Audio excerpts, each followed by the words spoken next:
O que é o Espiritismo? Introdução ao conhecimento do mundo invisível pelas manifestações dos Espíritos. Contém o resumo dos princípios da doutrina espírita e resposta às principais objeções que podem ser apresentadas. Por Allan Kardec. Fora da caridade não há salvação. Tradução de Evandro Noleto Bezerra, Federação Espírita Brasileira.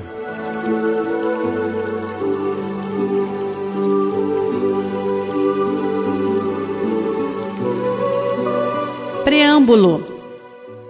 As pessoas que não conhecem o Espiritismo, senão de modo superficial, são naturalmente inclinadas a formular certas questões, cuja solução, por certo, encontrariam se o estudassem com mais profundidade.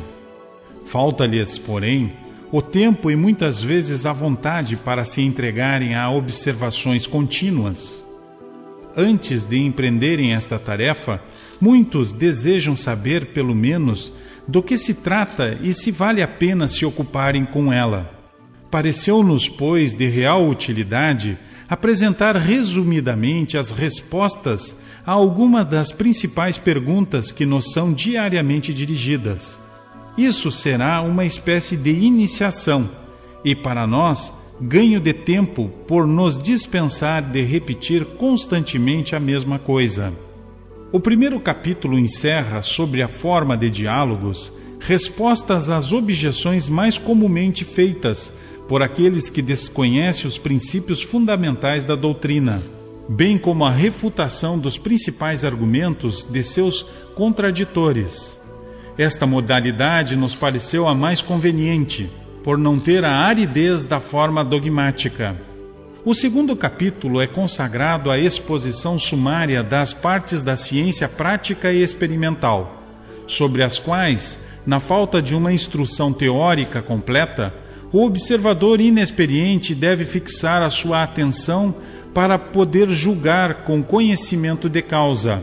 É, de certa forma, um resumo de O Livro dos Médiuns. Ora, como na maioria das vezes as objeções nascem das ideias falsas feitas a priori, sobre aquilo que não se conhece bem, retificar essas ideias é prevenir as objeções que se possam fazer, sendo tal o objetivo deste pequeno trabalho. O terceiro capítulo pode ser considerado como o resumo de O Livro dos Espíritos. É a solução, pela doutrina espírita, de certo número de problemas do mais alto interesse, de ordem psicológica, moral e filosófica, que diariamente são propostos, e os quais nenhuma filosofia deu ainda resposta satisfatória. Procurem resolvê-los por qualquer outra teoria, sem a chave que nos fornece o Espiritismo, e verão quais são as respostas mais lógicas, quais as que melhor satisfazem a razão. Estes resumos não somente são úteis aos principiantes, que neles poderão, em pouco tempo e com pouca despesa, colher as noções mais essenciais da doutrina espírita, como também aos adeptos, pois lhes fornecem os meios para responderem às primeiras objeções que não deixarão de lhes apresentar. E, além disso, por encontrarem reunidos, em quadro restrito e sob um mesmo ponto de vista, os princípios que devem estar sempre presentes à sua memória. Para responder desde já e sumariamente a pergunta formulada no título deste opúsculo, diremos que o Espiritismo é, ao mesmo tempo, uma ciência de observação e uma doutrina filosófica. Como ciência prática, consiste nas relações que se podem estabelecer entre nós e os espíritos. Como filosofia, compreende todas as consequências morais que decorrem de tais relações. Podemos defini-lo assim: o Espiritismo é uma ciência que trata da origem e do destino dos espíritos, bem como de suas relações com o mundo corpóreo.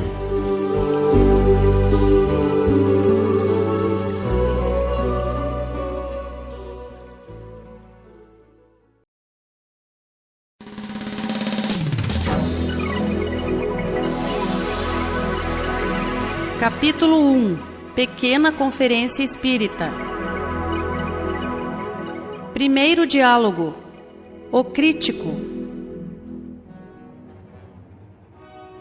Confesso-vos, Senhor, que a minha razão recusa admitir a realidade dos fenômenos estranhos atribuídos aos espíritos, pois estou convencido de que estes últimos só existem na nossa imaginação.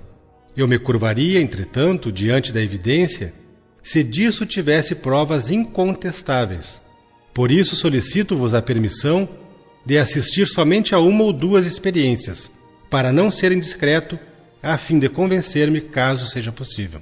Já que a vossa razão repele o que nós consideramos irrecusável, é porque a credes superior à de todas as pessoas que não compartilham de vossas opiniões. Não duvido do vosso talento e nem tenho a pretensão de supor a minha inteligência superior à vossa. Admiti, pois, que eu esteja iludido, visto que é a vossa razão que vô-lo diz, e não toquemos mais um assunto. Se, entretanto, conseguisseis convencer-me, visto que sou conhecido como antagonista das vossas ideias, isto seria um milagre eminentemente favorável à causa que defendeis. Lamento muito, Senhor, mas não tenho o dom de fazer milagres. Julgais que bastaria uma ou duas sessões para adquirir desconvicção? Seria realmente um verdadeiro prodígio. Eu precisei mais de 1 ano de trabalho para ficar convencido, o que prova que não cheguei a esse estado de forma leviana. Além disso, Senhor, não realizo sessões públicas e parece-me que vos enganaste sobre o fim das nossas reuniões, considerando-se que não fazemos experiências com vistas a satisfazer a curiosidade de quem quer que seja. Não procurais, pois, fazer prosélitos? Para que faríamos de vós um prosélito quando não o quereis ser? Não forço convicção alguma. Quando encontro pessoas que sinceramente desejam instruir-se e me dão a honra de pedir-me esclarecimentos, respondo-lhes no limite dos meus conhecimentos, o que para mim é um prazer e um dever. Quanto, porém, aos antagonistas, que como vós têm convicções arraigadas, não dou um passo para delas afastá-los, já que é grande o número dos que se mostram bem dispostos para que possamos perder o nosso tempo com aqueles que não o estão. Mais cedo ou mais tarde, a convicção virá, diante dos próprios fatos, de modo que os mais incrédulos serão arrastados pela torrente. Por ora, alguns partidários de mais ou de menos não farão qualquer diferença na balança. É por isso que jamais me vereis incomodado para atrair às nossas ideias aqueles que, como vós, têm boas razões para fugir delas. Haveria, entretanto, mais interesse em convencer-me do que o supondes. Permitis que me explique com franqueza e prometeis-me não vos ofender com as minhas palavras? São as minhas ideias sobre a coisa em si e não sobre a pessoa a quem me dirijo. Posso respeitar a pessoa sem partilhar de suas opiniões. O Espiritismo me tem ensinado a não levar em conta essas mesquinhas suscetibilidades do amor próprio e não me ofender com palavras. Se as vossas expressões saírem dos limites da urbanidade e das conveniências, apenas concluirei que sois um homem mal educado. Quanto a mim, prefiro deixar que os outros fiquem com os erros a compartilhar deles. Só por isso já vedes que o Espiritismo serve para alguma coisa. Como já vos disse, Senhor, não tenho a pretensão de vos fazer adotar a minha opinião. Respeito a vossa, se é sincera, como desejo que respeiteis a minha. E porque acreditais que o Espiritismo é um sonho sem sentido, por certo dissestes, vindo à minha casa: vou ver um louco. Confessai-o francamente, pois com isso não me ofenderei. Todos os espíritas são loucos, é coisa sabida. Pois bem, visto que julgais assim, receio transmitir-vos a minha enfermidade mental. causando-me surpresa ver que buscais, com tal pensamento, uma convicção que vos colocará no número dos loucos.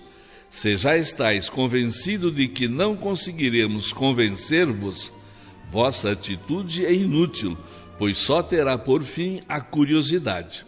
Por favor, encerremos o assunto, pois não tenho tempo a perder em conversações sem objetivo. O homem pode enganar-se, deixar-se iludir, sem que por isso seja louco. Falai com clareza, dizei logo, como tantos outros, que isto é moda que durará certo tempo. Mas deveis admitir que um passatempo que em alguns anos tem conquistado milhões de partidários em todos os países, que conta entre seus adeptos sábios de toda a ordem, que se propaga de preferência nas classes mais esclarecidas, é mania singular que merece ser examinada. Tenho minhas ideias a respeito, é verdade, mas elas não se acham tão absolutamente firmadas, que eu não consinto em sacrificá-las à evidência. Já vos disse de outra vez, Senhor, que teríeis certo interesse em me convencer. Confesso-vos que devo publicar um livro em que me proponho demonstrar ex-professo a minha opinião sobre o que considero um erro.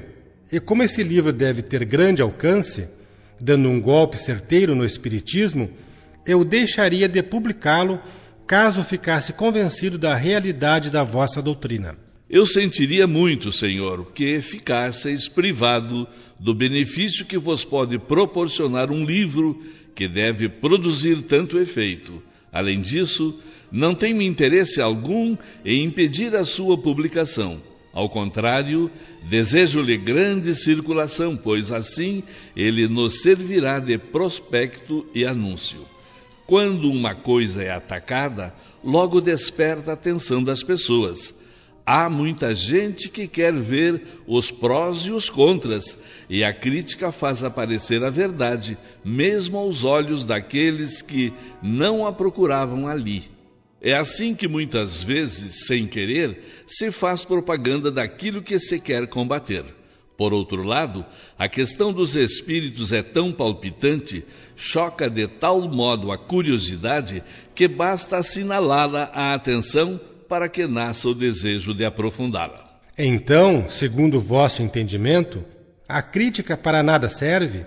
A opinião pública não vale coisa alguma? Não considero a crítica como expressão da opinião pública, mas como juízo individual que bem pode enganar-se. Lede a história e vereis quantos trabalhos importantes foram criticados ao aparecer, sem que isso os excluísse do número das grandes obras. Mas quando uma coisa é má, não há elogio que a torne boa. Se o Espiritismo é uma falsidade, ele cairá por si mesmo. Se, porém, é uma verdade, não há diatribe que possa fazer dele uma mentira. Vosso livro será uma apreciação pessoal a refletir o vosso ponto de vista. A verdadeira opinião pública decidirá se julgastes com acerto. Procurarão examinar. Se mais tarde reconhecerem que vos enganastes, vosso livro se tornará ridículo como os que, até bem pouco tempo, foram publicados contra as teorias da circulação do sangue, da vacina, etc. Esquecia-me, porém, de que íeis tratar a questão ex-professo, o que equivale a dizer que a estudastes sobre todos os seus aspectos, que vistes tudo o que se pode ver, lestes tudo o que se tem escrito sobre a matéria, analisastes e comparastes as diversas opiniões, que vos achastes nas melhores condições de observação pessoal, que durante anos lhe consagraste as vossas vigílias, em suma, que nada desprezastes para chegar à constatação da verdade. Devo crer que assim aconteceu, se sois um homem sério, porque somente aquele que fez tudo isso tem o direito de dizer que fala com conhecimento de causa. Que juízo formaríeis de um homem que se arvorasse em censor de uma obra literária ou de um quadro, embora não conhecesse a literatura, nem houvesse estudado a pintura? É de lógica elementar que o crítico conheça, não superficialmente, mas a fundo aquilo de que fala, sem o que a sua opinião não terá valor algum. Para combater um cálculo, é preciso que se lhe oponha outro cálculo, o que exige saber calcular. O crítico não deve limitar-se a dizer que tal coisa é boa ou má. É preciso que justifique a própria opinião por meio de uma demonstração clara e categórica, baseada sobre os princípios da arte ou da ciência a que pertence o objeto da crítica. Como poderá fazê-lo se ignora esses princípios? Podereis apreciar as qualidades ou os defeitos de determinada máquina se não conheceis a mecânica? Não. Pois bem, o vosso juízo acerca do espiritismo, que aliás não conheceis, não teria mais valor do que a opinião que emitisseis sobre a aludida máquina. A cada passo seríeis apanhado em flagrante delito de ignorância, porque aqueles que têm estudado a matéria logo verão que a desconheceis, concluindo por conseguinte que não sois um homem sério ou que agis de má fé. Quer num caso, quer noutro, arriscai-vos a receber desmentido pouco lisonjeiro ao vosso amor próprio. É justamente para evitar esse perigo que vim pedir-vos permissão para assistir a algumas experiências. E julgais que isso vos baste para poder exprofesso falar de espiritismo? Como poderíeis compreender essas experiências e com mais forte razão julgá-las se ainda não estudastes os princípios em que elas se baseiam? Como poderíeis apreciar o resultado, satisfatório ou não, de ensaios metalúrgicos, por exemplo, não conhecendo a fundo a metalurgia? Permiti-me dizer-vos, Senhor, que vosso projeto é absolutamente a mesma coisa que, não tendo estudado matemática nem astronomia, vos apresentasseis a um dos membros do observatório dizendo-lhe: Senhor, quero escrever um livro sobre astronomia e provar que o vosso sistema é falso.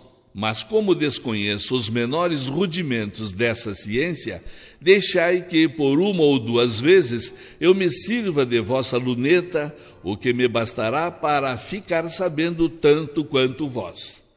É somente por extensão de sentido que a palavra criticar se tornou sinônima de censurar, em sua acepção própria e segundo a etimologia. Ela significa julgar, apreciar. A crítica pode, pois, ser aprovativa ou desaprovativa. Fazer a crítica de um livro não é necessariamente condená-lo. Quem empreende essa tarefa deve fazê-lo sem ideias pré-concebidas. Porém, se antes de abrir o livro já o condena em pensamento, o exame não pode ser imparcial. Este é o caso da maioria dos que têm falado contra o espiritismo. Formaram uma opinião apenas sobre o nome, fazendo qual juiz que proferisse uma sentença sem antes examinar as peças do processo. Tal julgamento é, por conseguinte, inteiramente falso e, em vez de convencer, tem provocado riso. Quanto às pessoas que estudaram seriamente a questão, a maior parte mudou de ideia, e mais de um adversário se tem tornado adepto do espiritismo ao reconhecer que o seu objetivo é muito diferente daquele que imaginava. Falais do exame dos livros em geral. Acreditais que seja materialmente possível a um jornalista ler e estudar todos os que lhe passam pelas mãos, sobretudo quando se ocupam com teorias novas, que lhe seria preciso aprofundar e verificar? Seria o mesmo que exigir de um impressor que ele lesse todas as obras saídas de sua impressora. A tão judicioso raciocínio, não tenho outra resposta a dar, senão que, quando nos falta o tempo para fazer conscienciosamente uma coisa, é melhor não fazê-la. É preferível produzir um só trabalho bom a fazer 10 ruins. Não julguei, Senhor, que minha opinião se tenha formado levianamente. Vi mesas girarem e produzirem sons. Vi pessoas que supunham escrever sob a influência dos espíritos. Estou, porém, convencido de que em tudo isso só havia charlatanismo. Quanto pagasses para ver essas coisas? Absolutamente nada, garanto. Ora, aí tendes charlatães de uma espécie singular, que vão reabilitar o nome da sua classe. Até hoje, ainda não se tinha visto charlatães desinteressados. Pelo fato de um gaiato se ter divertido assim, não se segue que as outras pessoas presentes hajam pactuado com ele. Aliás, com que fim elas se fariam cúmplices de uma mistificação? Para divertir a sociedade, direis: concordo em que elas se prestassem alguma vez a tal brincadeira. Quando, porém, essa brincadeira dura meses e anos, creio que o mistificado é o próprio mistificador. Será crível que, só pelo prazer de fazer que acreditem em uma coisa que ele sabe ser falsa, alguém vá passar horas inteiras à volta de uma mesa? Tal prazer não valeria a pena. Antes de julgar isso uma fraude, é preciso primeiro indagar que interesse havia em enganar.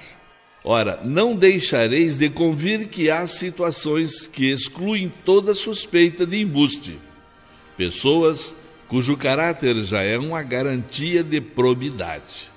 Outro tanto não se daria se se tratasse de uma especulação, porque a tentação do ganho é má conselheira.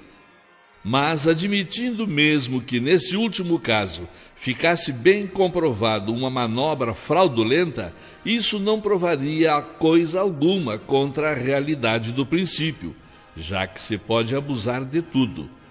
Por vender-se vinho falsificado, não se deve concluir que não existe vinho puro. O Espiritismo não é mais responsável pelos atos daqueles que abusam e exploram o seu nome do que o é a ciência médica pelos atos dos charlatães que vendem suas drogas ou a religião pelas ações dos maus sacerdotes que corrompem o seu ministério. Por sua novidade e mesmo por sua natureza, o Espiritismo se presta a abusos.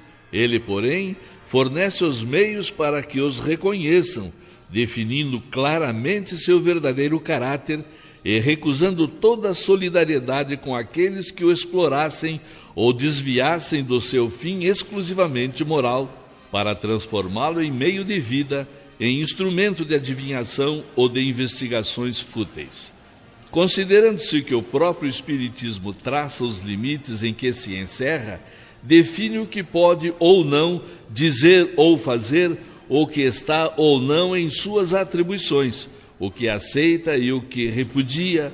Toda falta recai sobre aqueles que, não se dando ao trabalho de estudá-lo, o julgam pelas aparências e que, por terem encontrado saltimbancos adornando-se sob o nome de espíritas para atrair as pessoas, dizem com gravidade: eis o que é o Espiritismo. Sobre quem, afinal, cairá o ridículo? Não será sobre o saltimbanco que usa do seu ofício, nem sobre o Espiritismo, cuja doutrina escrita desmente tais asserções, mas sobre os críticos, que falam do que não sabem ou deturpam conscientemente a verdade. Aqueles que atribuem ao Espiritismo o que é contrário à sua essência, fazem-no por ignorância ou má intenção. No primeiro caso, há leviandade, no segundo, má fé. Neste último caso, eles se assemelham a certos historiadores que, no interesse de sustentar um partido ou uma opinião, alteram os fatos históricos. Um partido que usa de tais meios fica desacreditado e não consegue o seu objetivo. Notai bem, cavalheiro, que eu não pretendo que a crítica deva necessariamente aprovar nossas ideias, mesmo depois de as haver estudado. Não criticamos de forma alguma aqueles que não pensam como nós.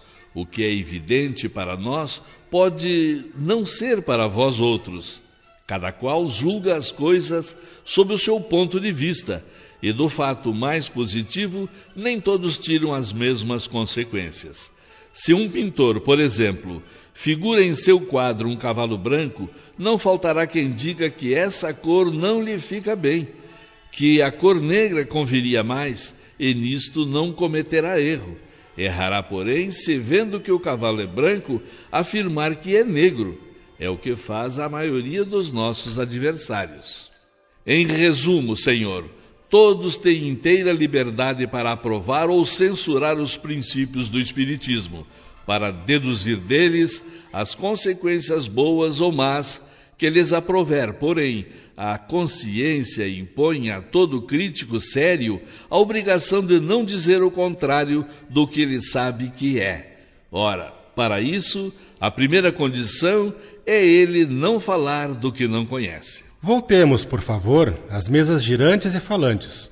Não poderia acontecer que elas fossem preparadas com algum artifício? É sempre a mesma questão de boa-fé a que já respondi. Quando a fraude for provada, eu vou-la reconhecerei. Se descobrirdes fatos comprovados de embuste, charlatanismo, especulação ou abuso de confiança, fustigai-os, e eu, desde já, vos declaro que não lhes tomarei a defesa, porque o espiritismo sério é o primeiro a repudiá-los, e quem denunciar tais abusos o auxilia no trabalho de preveni-los. Ele presta importante serviço. Mas generalizar essas acusações, lançar sobre grande número de pessoas honradas a reprovação que só merecem alguns indivíduos isolados, é um abuso de outro gênero, porque é uma calúnia. Se, como dissestes, admitíssemos que as mesas estivessem preparadas, seria preciso que o mecanismo empregado fosse bem engenhoso para fazê-las produzir movimentos e sons tão variados. Como então não se havia de conhecer o nome do hábil artista que os fabricou? Entretanto, ele deveria gozar de grande celebridade, visto que seus aparelhos estão espalhados pelas 5 partes do mundo. Dever-se-á admitir também que o seu processo é bem sutil para poder adaptar-se à primeira mesa que se apresente, sem deixar sinal algum exterior que o denuncie. Como explicar que, desde Tertuliano, que já tratava das mesas girantes e falantes, até o presente, ninguém conseguiu ver nem descrever tal mecanismo? Eis o que vos ilude. Um célebre cirurgião reconheceu que certas pessoas podem, pela contração de um músculo da perna, produzir um ruído semelhante ao que atribuis à mesa, concluindo do fato que os médiuns se divertem à custa da credulidade dos assistentes. Se é um estalido do músculo, não é então a mesa que está preparada, visto que cada um explica a seu modo essa suposta fraude. Fica provado que a verdadeira causa não é sabida. Respeito a ciência desse sábio cirurgião. Entretanto, somente acho que se apresentam algumas dificuldades da aplicação às mesas falantes da teoria indicada. A primeira é que é singular que essa faculdade, até o presente excepcional e encarada como um caso patológico, de repente se tenha tornado comum. A segunda, que é preciso ter muita vontade de mistificar para fazer estalar o músculo durante 2 ou 3 horas seguidas, quando disso só resulta fadiga e dor. A terceira, que eu não compreendo bem como pode esse músculo responder às portas e paredes em que as pancadas são ouvidas.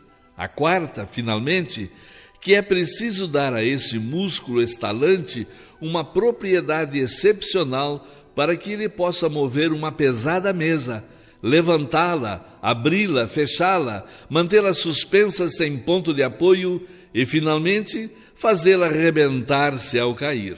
Ninguém, por certo, desconfiava que esse músculo possuísse tanta virtude. Revista Espírita, junho de 1859, O Músculo Estalante.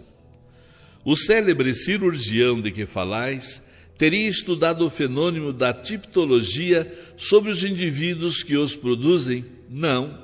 Ele constatou um efeito fisiológico anormal em algumas pessoas que nunca se ocuparam com mesas batedoras, e notando certa analogia entre esse efeito e o que essas mesas produzem, sem mais amplo exame, concluiu, com toda a autoridade de sua ciência, que todos os que fazem com que as mesas falem devem ter a propriedade de fazer estalar o músculo curto perôneo, não passando de embusteiros, sejam eles príncipes ou operários, recebam ou não um pagamento. Ora, será que o referido cirurgião estudou, ao menos, o fenômeno da tiptologia em todas as suas fases? Verificou, por meio desse estalido muscular, se podia produzir todos os efeitos tiptológicos? Não, porque, do contrário, ele ficaria convencido da insuficiência do seu processo, o que não o impediu, porém, de proclamar sua descoberta em pleno Instituto de França. Não será tal juízo bastante comprometedor para um sábio? Quem pensa hoje nessa opinião? Confesso-vos que, se me tivesse de sujeitar a uma operação cirúrgica, hesitaria muito a me confiar a esse médico, temeroso de que ele não julgasse o meu mal com mais perspicácia.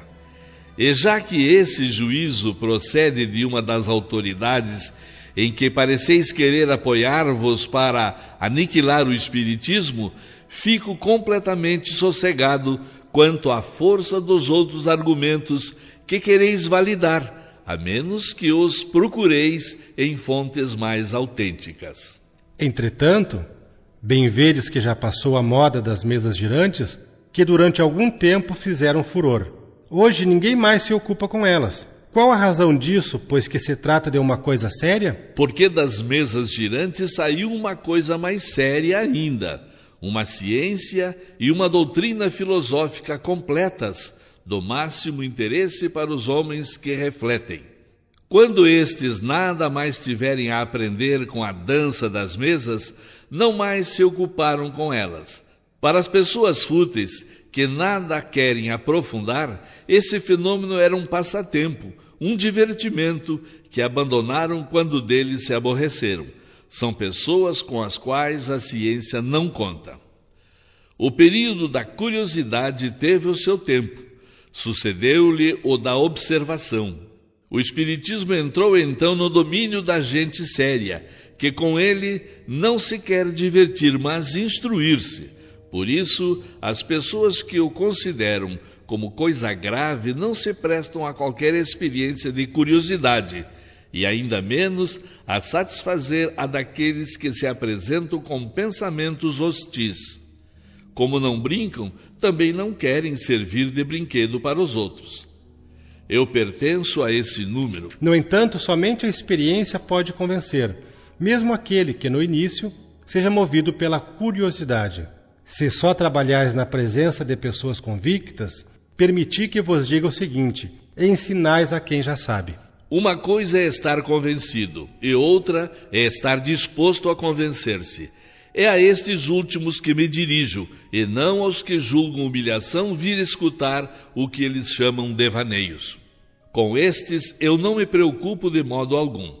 Quanto aos que manifestam um sincero desejo de esclarecer-se, o melhor modo que têm para prová-lo é mostrar perseverança. São reconhecidos por outros sinais e não apenas pelo desejo de ver uma ou duas experiências. Esses querem trabalhar seriamente. A convicção só se adquire com o tempo por meio de uma série de observações feitas com cuidado todo particular. Os fenômenos espíritas diferem essencialmente dos que apresentam as nossas ciências exatas. Não se produzem à vontade. É preciso que os colhamos de passagem. É observando muito e por muito tempo que se descobre uma porção de provas que escapam à primeira vista, sobretudo quando não se está familiarizado com as condições em que se podem encontrá-las e ainda mais quando se vem com o espírito prevenido.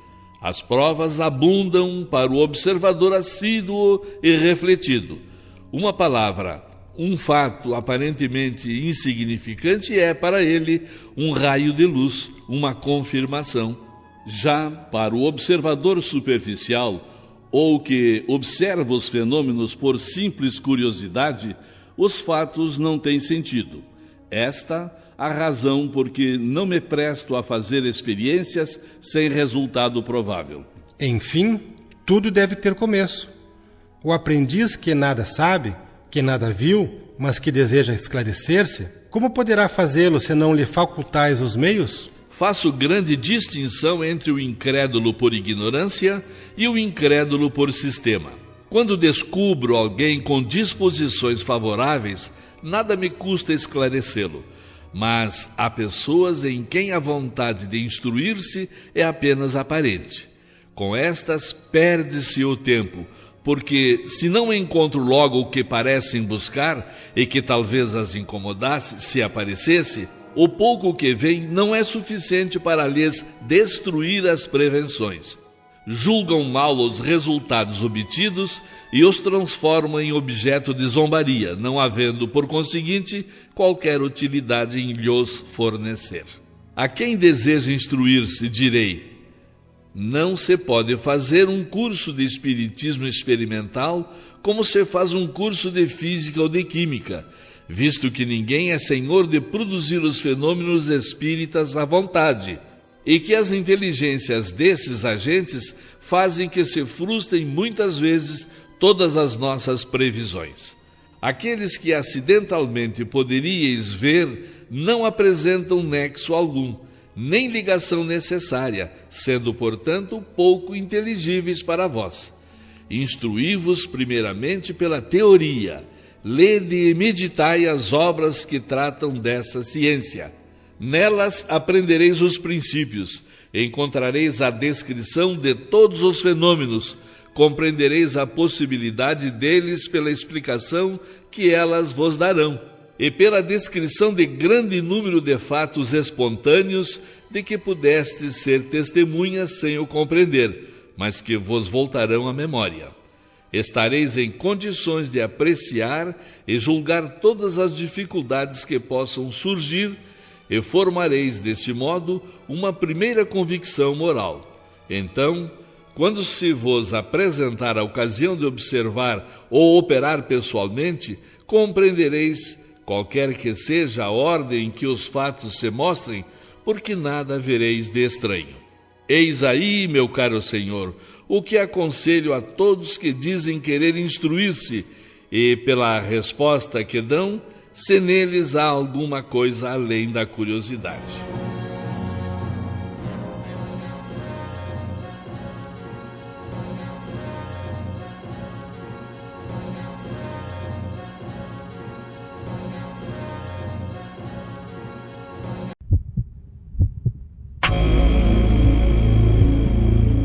Segundo diálogo. O cético. Compreendo, cavalheiro, a utilidade do estudo preliminar de que acabais de falar. Como predisposição pessoal, dir-vos-ei que não sou a favor nem contra o espiritismo, mas esse assunto me excita o interesse no mais alto grau.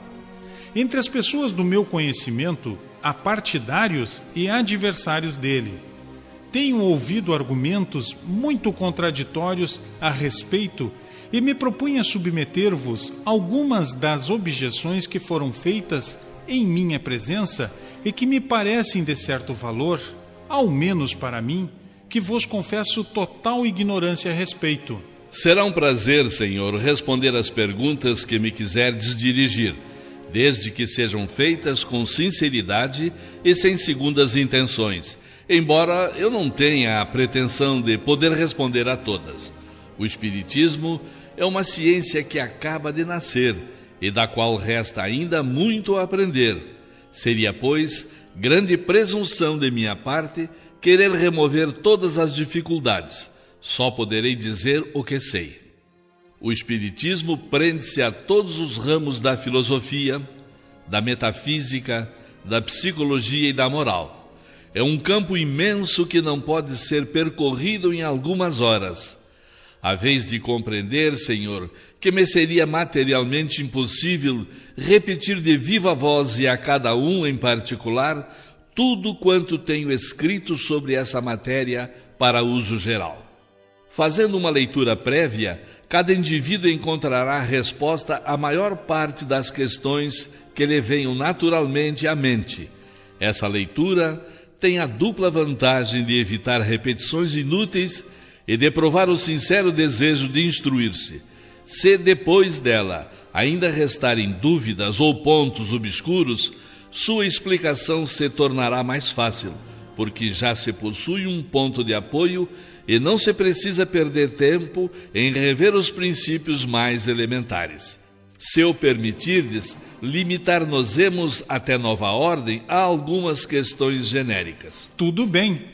Tende a bondade de chamar-me à ordem sempre que eu dela me afaste.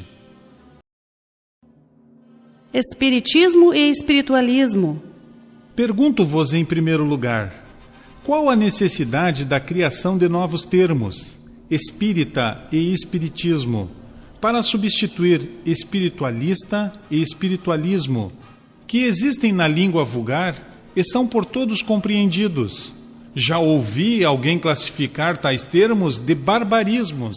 Há muito tempo a palavra espiritualista já tem uma acepção bem determinada. É a Academia Francesa que nola dá. Espiritualista, aquele ou aquela pessoa cuja doutrina é oposta ao materialismo. Todas as religiões são necessariamente fundadas sobre o espiritualismo. Quem quer que creia que em nós existe outra coisa além da matéria, é espiritualista, o que não implica a crença nos espíritos e nas suas manifestações. Como o podereis distinguir daquele que tem esta crença? Sereis obrigado a vos servirdes de uma perífrase e dizer: é um espiritualista que crê ou não crê nos espíritos. Para coisas novas precisamos de palavras novas, a fim de evitarmos os equívocos.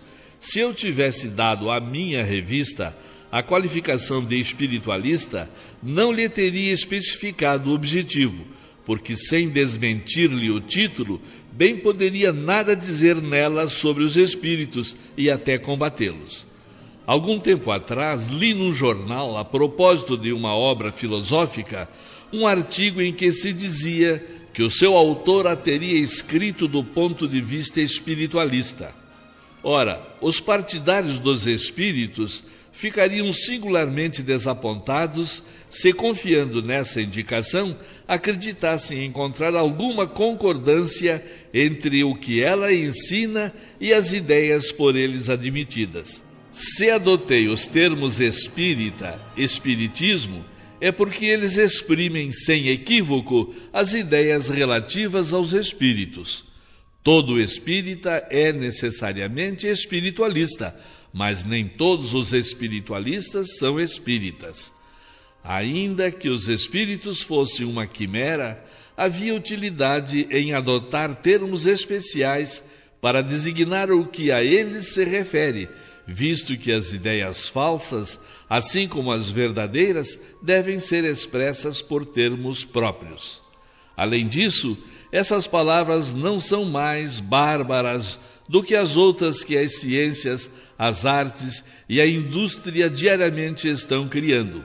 Com certeza, elas não o são mais do que aquela que Gall imaginou para a sua nomenclatura das faculdades como secretividade, combatividade, alimentatividade, afeccionividade, etc. Há pessoas que, por espírito de contradição, criticam tudo que não provém delas, tomando ares de oposicionistas.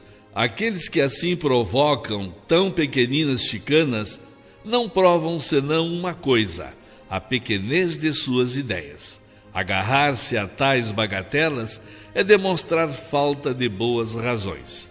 As palavras espiritualismo, espiritualista são inglesas e têm sido empregadas nos Estados Unidos desde que começaram a surgir as manifestações dos espíritos. No início e durante algum tempo, elas também foram empregadas na França.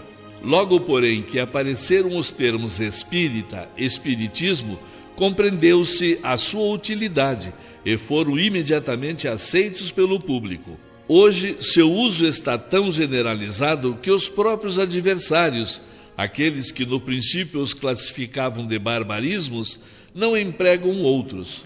Os sermões e as pastorais que fulminam o espiritismo e os espíritas viriam produzir enorme confusão se fossem dirigidos ao espiritualismo e aos espiritualistas. Bárbaros ou não, esses termos estão hoje incluídos na língua usual e em todas as línguas da Europa. São os únicos empregados em todas as publicações, favoráveis ou contrárias, feitas em todos os países. Eles ocupam o topo da coluna da nomenclatura da nova ciência. Para exprimir os fenômenos especiais dessa ciência, tínhamos necessidade de termos especiais. O Espiritismo hoje possui a sua nomenclatura, tal como a química. Nota de Allan Kardec. Essas palavras já têm, aliás, direito de cidadania. Estão no suplemento do pequeno dicionário dos dicionários franceses, extraído de Napoleon Landais, obra cuja tiragem alcança 20.000 exemplares.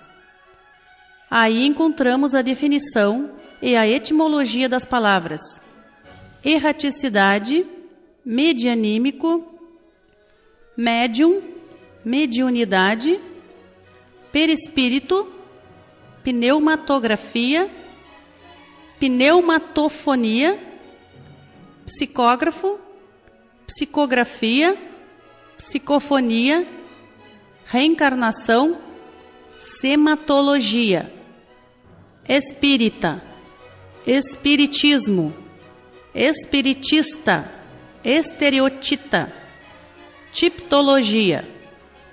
Elas também se encontram na nova edição do Dicionário Universal de Maurice Lacatre, com todos os desenvolvimentos que comportam. As palavras espiritualismo e espiritualista, aplicadas às manifestações dos espíritos, não são hoje mais empregadas, salvo pelos adeptos da escola americana. Dissidências. Essa diversidade na crença daquilo a que chamais uma ciência é, parece-me, a sua condenação. Se ela se baseasse em fatos positivos, não deveria ser a mesma na América e na Europa? A isso responderei, primeiramente, que tal divergência existe mais na forma do que no fundo. Na verdade, ela apenas se limita ao modo de encarar alguns pontos da doutrina, e não constitui um antagonismo radical nos princípios, como afirmam os nossos adversários, por não haverem estudado a questão. Dizei-me, porém, qual a ciência que em seu começo não suscitou dissidências até que seus princípios ficassem claramente estabelecidos. Mesmo hoje não encontramos essas dissidências nas ciências mais bem constituídas. Estarão os sábios de perfeito acordo sobre todos os pontos? Não têm eles os seus sistemas particulares? As seções do Instituto de França apresentam sempre o quadro de perfeito e cordial entendimento? Em medicina não há a Escola de Paris e a de Montpellier? Cada descoberta em qualquer ciência não tem produzido cisma entre os que querem adiantar-se e os que desejam ficar na retaguarda? No que concerne ao espiritismo, não será natural que, ao surgir os primeiros fenômenos, quando eram ignoradas as leis que os regem, cada pessoa tivesse um sistema e houvesse encarado os fatos à sua maneira? Onde estão hoje esses sistemas primitivos isolados? Caíram todos ante uma observação mais completa dos fatos. Bastaram apenas alguns anos para que ficasse estabelecida a unidade grandiosa que hoje prevalece na doutrina e que congrega a imensa maioria dos adeptos, com exceção de algumas individualidades que nesta, como em todas as coisas, se aferram às ideias primitivas e morrem com elas. Qual a ciência? Qual a doutrina filosófica ou religiosa que oferece um exemplo igual? Terá o Espiritismo apresentado a 100ª parte das cisões que durante tantos séculos dividiram a Igreja e ainda hoje a dividem? É realmente curioso ver as puerilidades a que recorrem os adversários do Espiritismo. Não indicará isso uma falta de argumentos sérios? Se eles os tivessem, não deixariam de fazê-los valer. Que lhe opõe? Zombarias, negações, calúnias. Nunca, porém, argumentos decisivos. E a prova de não lhe terem achado um ponto vulnerável é que nada pôde deter-lhe a marcha ascendente, e que apenas com 10 anos de vida ele já conta tal número de adeptos como ainda nenhuma seita contou depois de 1 século de existência. É fato comprovado e reconhecido por seus próprios adversários. Para aniquilá-lo, não era bastante dizer: isto não é possível, isto é absurdo. Seria preciso demonstrar categoricamente que os fenômenos não se produzem, não podem produzir-se, e é o que ninguém ainda fez. Fenômenos espíritas simulados. Não estará provado que fora do espiritismo esses mesmos fenômenos podem produzir-se? E não podemos concluir disso que eles não têm a origem que os espíritas lhe atribuem? Só porque se pode imitar uma coisa, deve-se concluir que ela não exista? Que dirias da lógica daquele que pretendesse que, por se fabricar com água de Celtes o vinho de champanhe, todo o vinho desta espécie não passa de água de Celtes? Isto é inerente a todas as coisas que apresentam a possibilidade de gerar falsificações. Alguns prestidigitadores acreditaram que o nome de espiritismo, por causa da sua popularidade e das controvérsias de que era objeto, podia servir a explorações e, para atrair a multidão, simularam mais ou menos grosseiramente alguns fenômenos mediúnicos, como outrora haviam simulado a clarividência sonambúlica, sendo aplaudidos por todos os gaiatos que, bradando, diziam: eis aí o que é o espiritismo. Quando foi encenada no teatro a engenhosa produção dos espectros, não se proclamou que o espiritismo recebia o seu golpe fatal? Antes de pronunciar tão positiva sentença, deveriam refletir que as asserções de um escamoteador não são palavras do Evangelho, certificando-se primeiro se há identidade real entre a imitação e a coisa imitada. Ora, ninguém compra um brilhante sem antes averiguar se não se trata de uma pedra falsa. Um estudo, mesmo pouco acurado, tê-los-ia convencido de serem completamente outras as condições em que se dão os fenômenos espíritas. Eles, além disso, ficariam sabendo que os espíritas não se ocupam com o aparecimento de espectros, nem se prestam à leitura da Buena Dicha. Só a malevolência e uma absoluta má-fé foram capazes de confundir o espiritismo com a magia e a feitiçaria, já que ele repudia o fim, as práticas, as fórmulas e as palavras místicas dessas últimas. Alguns chegaram mesmo a comparar as reuniões espíritas às assembleias do sabá, nas quais se espera soar a hora fatal da meia-noite para que os fantasmas apareçam. Um espírita amigo meu assistia um dia à representação de Macbeth ao lado de um jornalista que ele não conhecia. Quando chegou à cena das feiticeiras, ele ouviu o vizinho dizer: olha, vamos assistir uma sessão espírita. É justamente o que precisava para o meu próximo artigo. Vou saber agora como as coisas se passam. Se eu encontrasse por aqui algum desses loucos, perguntar-lhe-ia se ele se reconhece no quadro que tem diante dos olhos.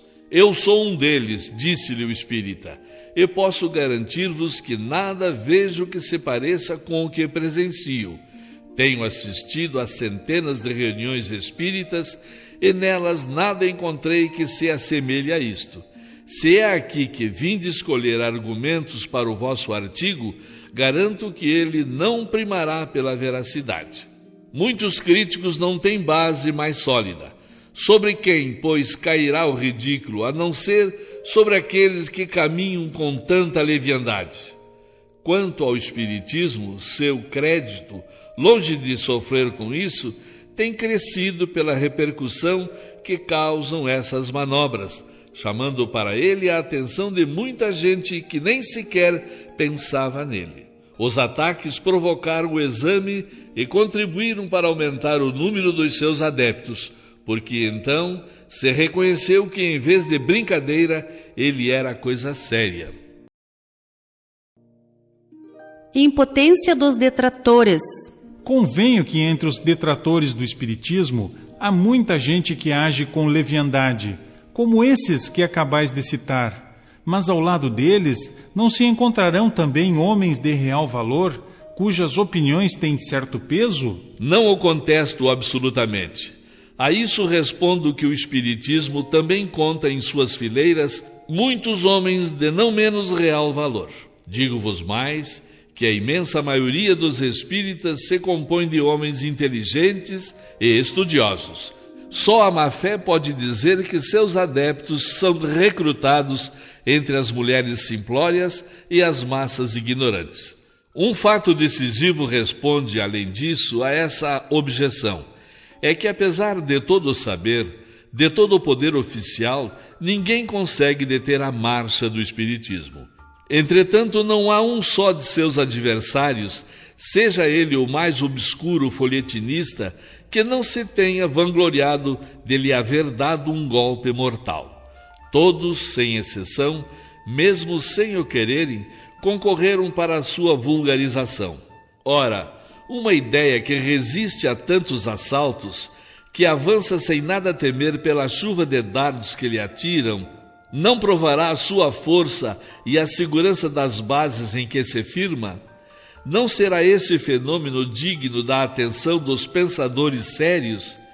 É por isso que muitos deles dizem hoje que deve haver nisso alguma coisa de real, que talvez seja um desses grandes movimentos irreversíveis que periodicamente abalam as sociedades para transformá-las.